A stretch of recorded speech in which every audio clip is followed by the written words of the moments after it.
नमस्कार दोस्तों, स्वागत है आप सबका भद्रा आईएएस एकेडमी में। आज के डेट में हम लोग कंटिन्यू रख रहे हैं ब्रह्मास्त्र सीरीज का लेक्चर नंबर 3, लेसन नंबर 3। तो चलिए शुरुआत करते हैं बिना कोई टाइम वेस्ट किए। सबसे पहला यहाँ पे न्यूज आप देख पा रहे हैं regarding the best tourism village का टैग। रिसेंटली ये न्यूज में इसलिए था क्योंकि Sualkuchi village has been honoured with this best tourism village for the year 2024 और ministry of tourism under the government of India ने ऑफ कोर्स ये घोषित किया है। इससे फायदा क्या है देखते हैं। देखो, ये रिकॉग्निशन कहीं ना कहीं हाईलाइट करता है हमारे स्वालकुची विलेज के कल्चरल रिचनेस को। यही नहीं, साथ ही साथ कम्युनिटी बेस्ड टूरिज्म एफर्ट भी देख रहा है दैट हाँ, लोग कहीं ना कहीं मिलकर एक साथ आ रहा है in order to promote the tourism sector occurring in Sualkuchi. इसके साथ अगर और भी कुछ अलग इंफॉर्मेशन देखें तो सवाल होता है दैट क्यों स्वालकुची स्पेशल है। क्योंकि इसको पता है आपको, मैनचेस्टर ऑफ ईस्ट भी बोला जाता है। जी हाँ, क्यों? क्योंकि ये जो है ना सिल्क वीविंग ट्रेडिशंस के लिए बहुत फेमस है। Specifically various type of silk जो इंडिया में मिलते हैं, जिसमें मूगा सिल्क, एरी सिल्क, पाट सिल्क, इनमें ये काफी ज्यादा फेमस है। इनफैक्ट ये इंडिया में one of the largest weaving village है, जहां पे ऑलमोस्ट हर एक house hold is engaged in handloom weaving. यही नहीं, अगर इस रीजन की सीनिक ब्यूटी भी देख लीजिएगा, वो भी ज्यादा है। क्यों? क्योंकि पता है ये आपको ब्रह्मपुत्र के बैंक पे, दैट इज अगर से for example this is Brahmaputra that is flowing, then Brahmaputra के सामने लगा ही हुआ है यह विलेज स्वालकुची। और विलेज कहीं ना कहीं हम यहाँ पे बहुत खूबसूरत लैंडस्केप्स देखते हैं जहां पर there is deep rooted Assamese cultural vibe. यही नहीं, ये अट्रैक्ट करता है टूरिस्ट को who are interested in ethnic textiles, rural lifestyle as well as handicraft tourism. But इस रिपोर्ट में सिर्फ और सिर्फ स्वालकुची ही नहीं, रादर नॉर्थ ईस्ट इंडिया के डिफरेंट अलग विलेजेस भी हैं। तो I thought of mentioning you all the name of the villages and साथ ही साथ उसका ये मैं टेबल भी आपके सामने प्रेजेंट कर दे रहा हूं, जिसमें असम का Sualkuchi is famous under which category? Crafting category. वैसे ही मिजोरम का जो है ना एक दूसरा विलेज है जिसका नाम है सियालसुक विलेज ऑफ मिजोरम। यहां पे कम्युनिटी बेस्ड टूरिज्म के लिए ये फेमस है। त्रिपुरा का ये विलेज है Alpana Gram. Alpana Gram is also famous for community based tourism. वहीं पे अगर मेघालय की बात करें तो मेघालय में इस विलेज का नाम है Umden village. It is basically famous for craft. And Manipur की अगर बात करें तो वहां पे विलेज का नाम है Andro village. It is famous for heritage. मतलब किस कैटेगरी के कारण इसको ये टैग मिला है। वहीं पर मेघालय का मॉफलैंग अगर देख लीजिएगा, अगेन ये भी हेरिटेज के सेक्टर में आता है, right. So these were the various north eastern villages. इसके बेसिस पे ये एमसीक्यू दिया गया है। Try to solve this MCQ now, right. इसमें दो ऑप्शंस दिए गए हैं। ऑफ कोर्स जो भी सही है वो नीचे कमेंट सेक्शन में आप अपना आंसर्स को जरूर लिखिएगा, राइट। मूविंग ऑन, इसके बाद ये वाले एमसीक्यू को भी सॉल्व करने की कोशिश कीजिएगा, है ना, क्योंकि देखो क्वेश्चन कैसे भी आ सकता है, right. So we are making sure that आपको वैरायटी ऑफ क्वेश्चंस को इनकाउंटर करवाएं जिससे कि आप समझ सको and you can find out the correct option out, right. Moving on, next news हम लोग बात यहां पे करेंगे वेद ब्रत भड़ाली जी के बारे में, who is one of the rising star of Assam. क्योंकि ये कौन से एथलेटिक कैटेगरी में रिवील कर रहे हैं, वो है रेसलिंग। इनफैक्ट फिजी में जो 2024 का कॉमनवेल्थ वेटलिफ्टिंग चैंपियन कंडक्ट किया गया था चैंपियनशिप में, उसके 73 केजी कैटेगरी में इन्होंने वेरियस मेडल्स इंडिया के लिए लाकर असम का ही नहीं पूरे इंडिया का नाम रोशन किया है।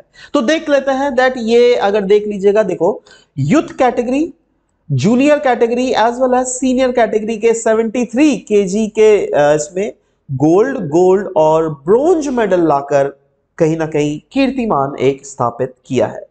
इसके बेसिस पे बहुत ही इजी क्वेश्चन है, इस टाइप के क्वेश्चन आ सकते हैं, you can very much expect, right? So right the answer in the comment section below. Moving on, next news है यहां पर मुख्यमंत्री विज्ञान प्रतिभा संधान के बारे में ये न्यूज था। तो देख लेते हैं ये क्यों न्यूज था। क्योंकि देखो ये जो इनिशिएटिव है, यह एक काफी ज्यादा विजनरी इनिशिएटिव है जो कि 2023 को ही लॉन्च किया गया था by Assam science and technology and environmental council under the flagship scheme of government of Assam of course.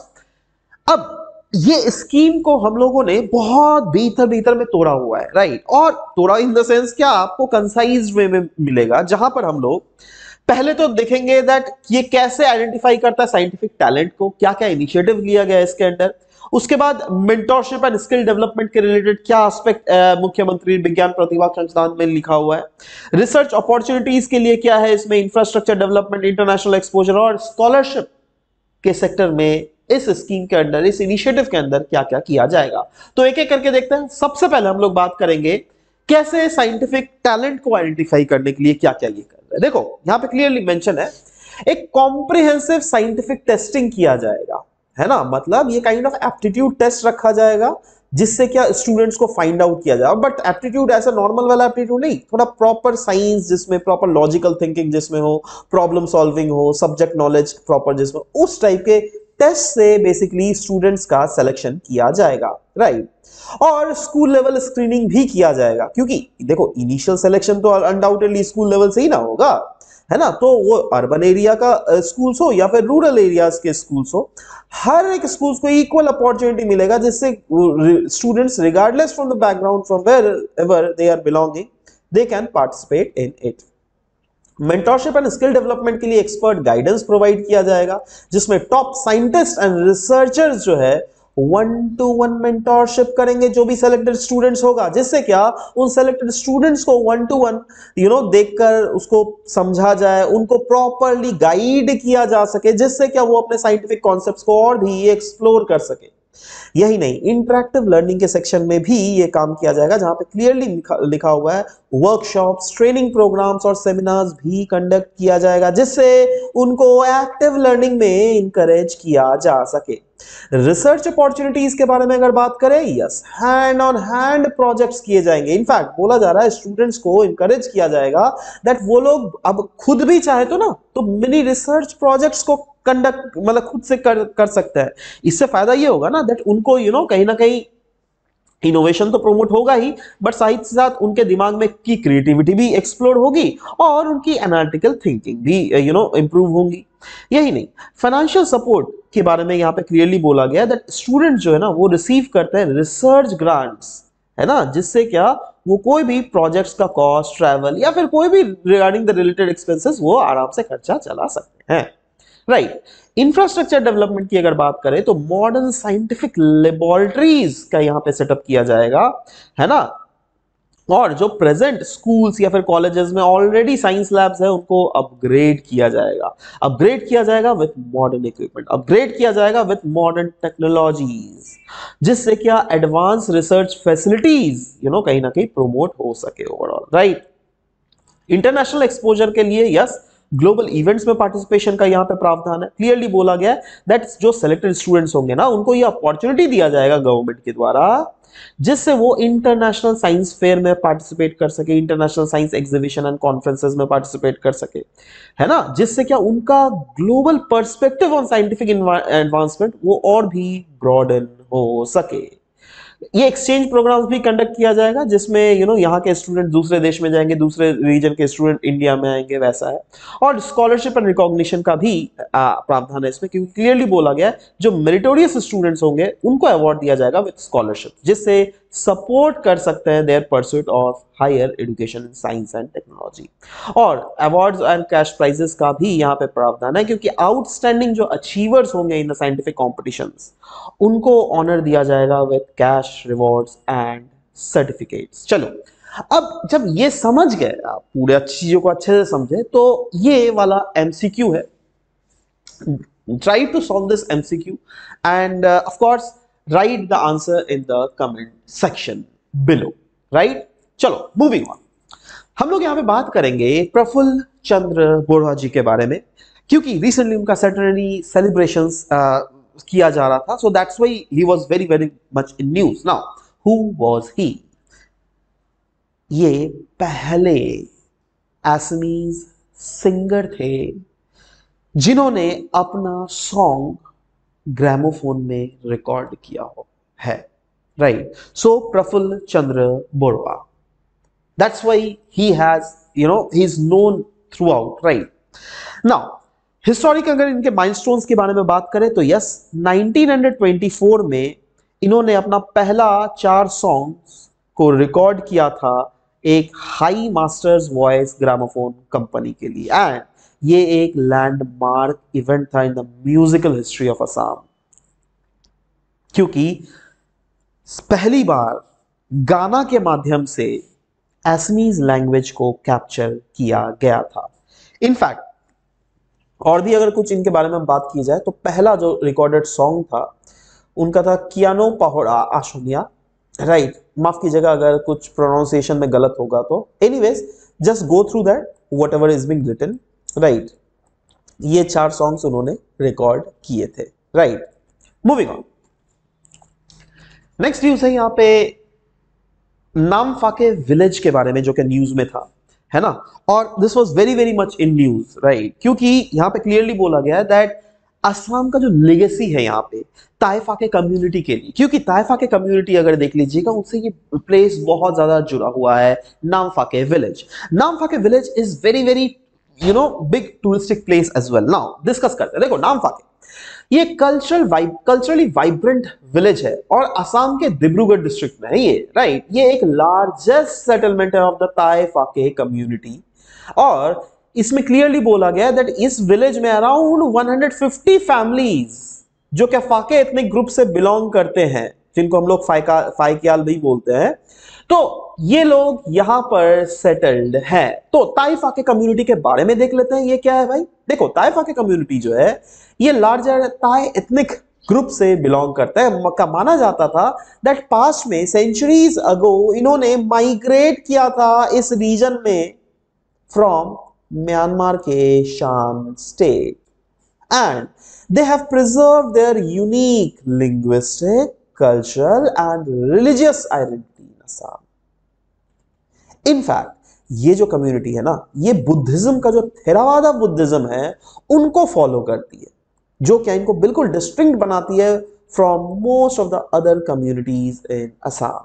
In fact इनका जो स्पोकन लैंग्वेज है, वो जो डायलेक्ट जो है ना, वो बिल्कुल थाई लैंग्वेज से एकदम सिमिलर है। इनफैक्ट इनका जो वेयरिंग ट्रेडिशंस है वो भी थाई क्लोथिंग के टाइप का ही है।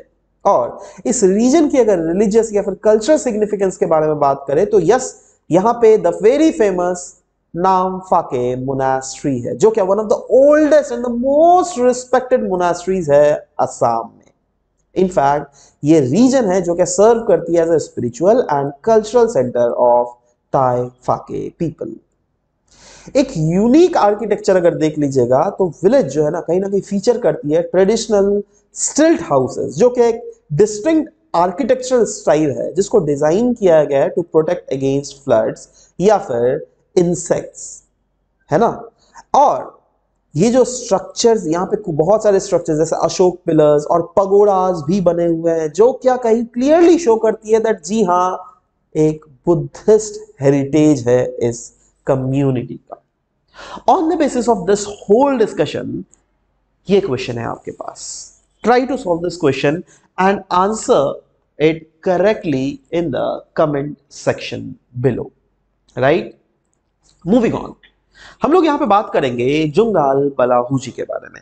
राइट, एक्चुअली क्या होता ना, रिसेंटली असम के सीएम जी ने अटेंड किया था इनका सेलिब्रेशन, इनके रिलेटेड, माने जुंगाल बलाहू दिवस सेलिब्रेट किया जाता है, तो उन्हीं को अटेंड किया था। तो उनके बारे में ही हम लोग देख लेते हैं। He was one of the legendary king. जी हाँ, लेजेंडरी किंग थे तीवा कम्युनिटी के। वेरियस कम्युनिटीज एग्जिस्ट करती है असम में, जिनमें एक तीवा कम्युनिटी है, उनके ये लेजेंडरी किंग थे जिन्होंने अराउंड 1245 से लेकर 1275 एडी तक मेडिवल जो पीरियड था, उस समय सोहरी किंगडम को रूल किया था और उन्होंने अपना कैपिटल राहा में स्टैब्लिश किया था, जो क्या present day Naugaon district Assam के पास है।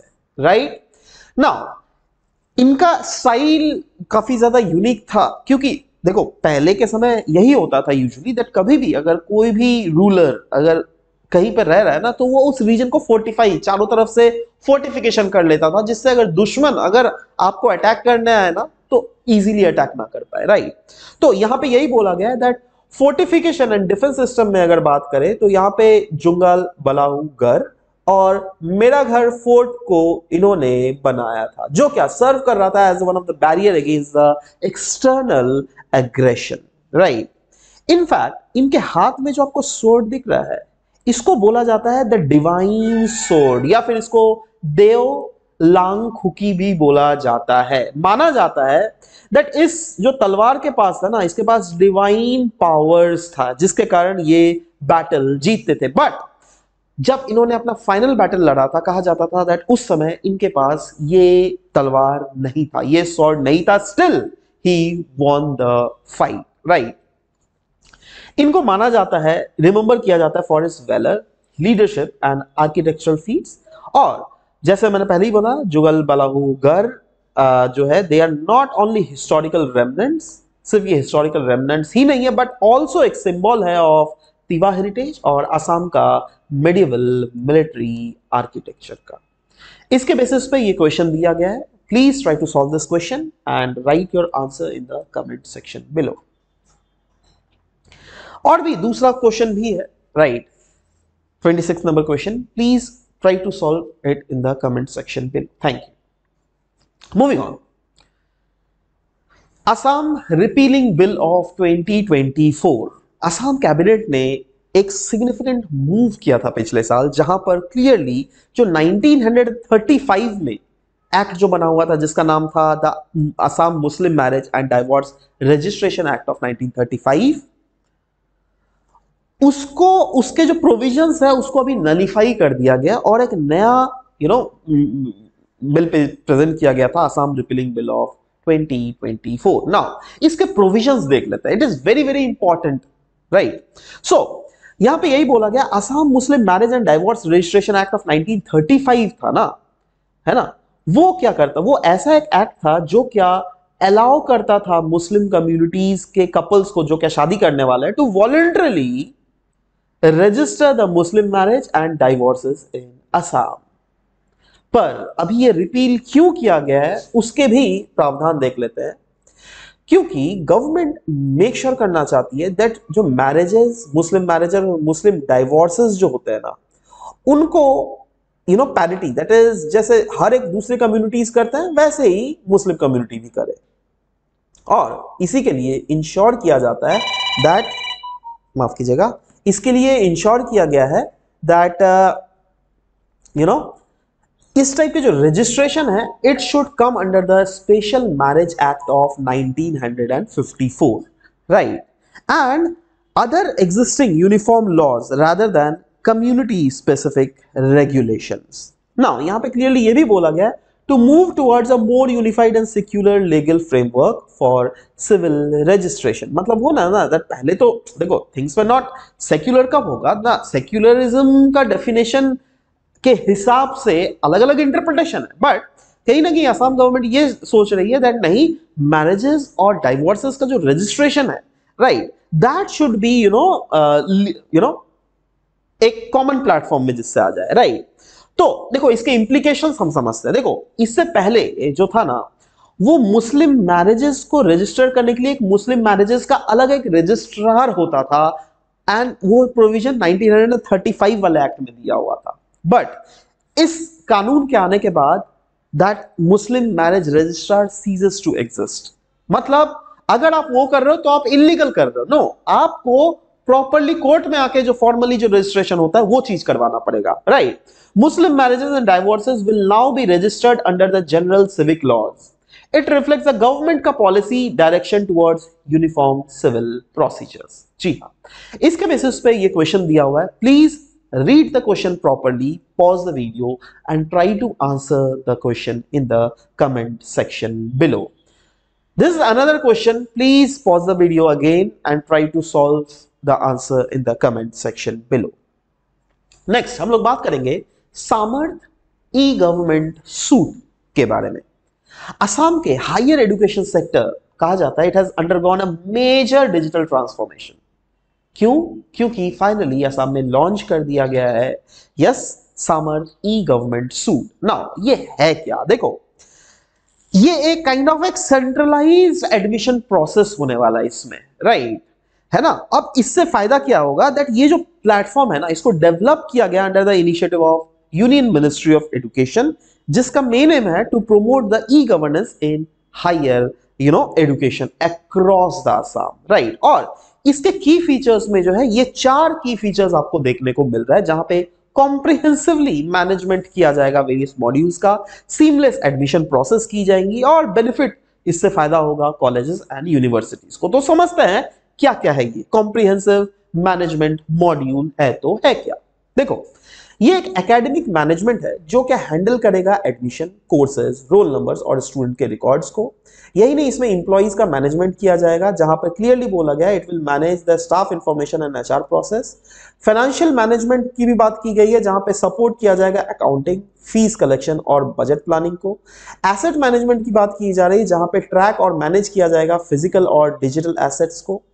यही नहीं, सीमलेस एडमिशन प्रोसेस कैसे होगा? देखो, स्टूडेंट जो है ना ये आराम से अप्लाई कर सकते हैं to multiple programmes and institutions एक ही लॉगिन से, राइट?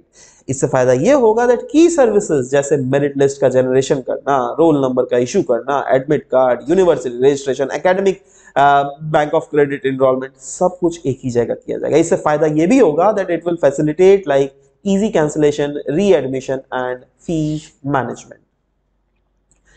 बेनिफिट कैसे होंगे यूनिवर्सिटीज एंड कॉलेजेस? देखो क्या होगा ना, इंस्टीट्यूशंस कैसे बेनिफिट होंगे, क्योंकि इनको वेल डॉक्यूमेंटेड सीट और कोर्स मैपिंग करने का मौका मिल जाएगा और इससे बेटर वे में ट्रेस किया जाएगा और रेगुलेटरी कॉम्प्लायंस भी काफी ज्यादा इजी होने वाली है। इससे डेटा मैनेजमेंट भी इंप्रूव होगा और जो यूनिवर्सिटीज है ना उनमें ट्रांसपेरेंसी भी ज्यादा आएगी और उनके ऑपरेशंस भी काफी ज्यादा एफिशिएंट हो जाएंगे, राइट? नाउ सिग्निफिकेंस क्या है सामर्थ ई गवर्नमेंट इनिशिएटिव का इन असम का हायर एजुकेशन? देखो, इससे फायदा ये है दैट इससे जो डिजिटल गवर्नेंस जो है एजुकेशन में ये प्रमोट होगी। यही नहीं, it will increase the efficiency, transparency and accessibility for students as well as institutions. ये मार्क करेगा one of the major steps towards achieving the objectives of national education policy of 2020 in Assam. चलो, इसके बारे में ये क्वेश्चन दिया गया है, 2 स्टेटमेंट्स है। Please try to solve this question and write the correct answer in the comment section below. So this was all about the discussion that we had, and if you at all have any doubts, then you can reach out to me in this Instagram handle. This is my Instagram handle, right? I'll make sure to solve each and every doubts of yours. At the same time, if you come across koi bhi like not only me, each and every faculties out there at Pathrais Academy is always very very curious. They are always very helpful, right? And they'll make sure that आपका जो ये exams का journey है, जो prelims का journey है, we are there to help you out at each and every situations, right? So chalo, I hope that you liked it. If you liked it, then share this video with other students as well. We'll meet in next session. Till then, bye bye, take care, and thank you guys. Thank you for listening to the whole video. Thank you very much.